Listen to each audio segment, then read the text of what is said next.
आपके आजादी TV channel show.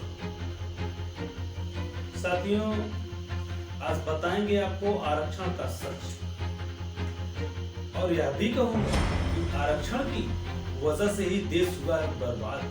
जी हाँ, ठीक सुना।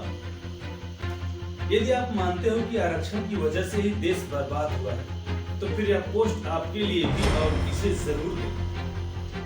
लश्कर भी तुम्हारा है, सरदार भी तुम्हारा है, तुम झूठ को सच लिख दो, अखबार भी तुम्हारा है। तुम जो कहो वो सच, हम जो कहें वो झूठ, मुल्क में नफरत का ऐसा तूफान मचा डाला। कुछ बुद्धिमान बोलते हैं कि आरक्षण ने देश को बर्बाद कर दिया जनाब। अब आप बताइए कि देश आजाद होने के बाद 14 व्यक्ति देश के राष्ट्रपति बने, उनमें से कितने आरक्षण वाले बने? 15 प्रधानमंत्री बने, उनमें से कितने आरक्षण वाले बने? 43 उच्चतम न्यायालय के मुख्य न्यायाधीश बने, उनमें से कितने आरक्षण वाले बने? 19 मुख्य चुनाव आयुक्त बने, उनमें से कितने आरक्षण वाले बने? देश के जो बड़े बड़े घोटाले हुए, उनमें से कितने दलित वर्ग, पिछड़ा वर्ग या अल्पसंख्यक वर्ग के हैं, जरा बताएंगे? आप बताइए, भारत देश में कितने दलित, पिछड़ा वर्ग व अल्पसंख्यक लोग ऐसे बड़े कारपोरेट घराने के व्यवसायी जो देश की अर्थव्यवस्था को प्रभावित कर सकते हैं?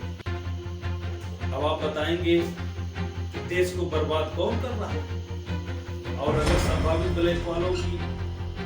ब्लैक मनी वालों की लिस्ट देखें तो कोई आरक्षण वाला नजर नहीं आता। तो फिर देश को बर्बाद कौन कर रहा है जनाब? जितने लोग बैंकों का रुपया हजम करके बैठे भाग गए हैं, उनमें कितने आरक्षण वाले हैं? शायद कोई नहीं। तो देश को बर्बाद कौन कर रहा है? बड़े बड़े ठेकेदार जो सरकारी ठेके लेते हैं, रोड बनाते हैं, सरकारी बिल्डिंगें बनाते हैं, और उनमें कितने आरक्षण वाले हैं? तो जवाब मिलेगा 1 या 2%। तो फिर इस देश को बर्बाद आरक्षण कर रहा है या फिर मेरिट वाले कर रहा है? जब ब्लैक मनी लिस्ट अर्थात काले धन की लिस्ट में एक भी नाम रिजर्व कैटेगरी के लोगों का नहीं, सारे नाम संगल, फिर भी कुछ बेवकूफ कहते हैं कि देश का रिजर्वेशन वाले बर्बाद कर। सच में तो इससे बड़ा जोक कोई हो ही नहीं सकता।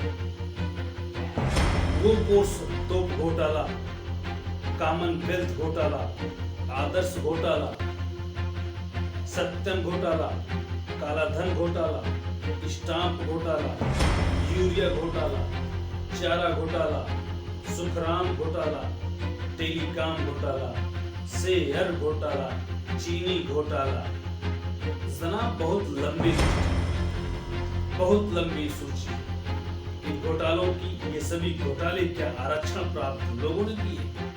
क्या बताएंगे इसमें किसी दलित, पिछड़ा वर्ग, अल्पसंख्यक का नाम? आखिर कब तक बेवकूफ बनाते रहोगे?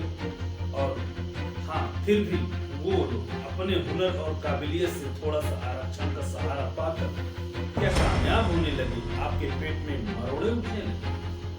और जिनकी अपनी थोथी मेरिट पे घमंड है और आरक्षण से परेशानी है, वो अपने बच्चों को 5 साल वहां पढ़ाएं जहां गरीब बच्चे अभाव में रहकर पढ़ते हैं। फिर देखना सारी मेरिट हवा ना हो जाए तो करें।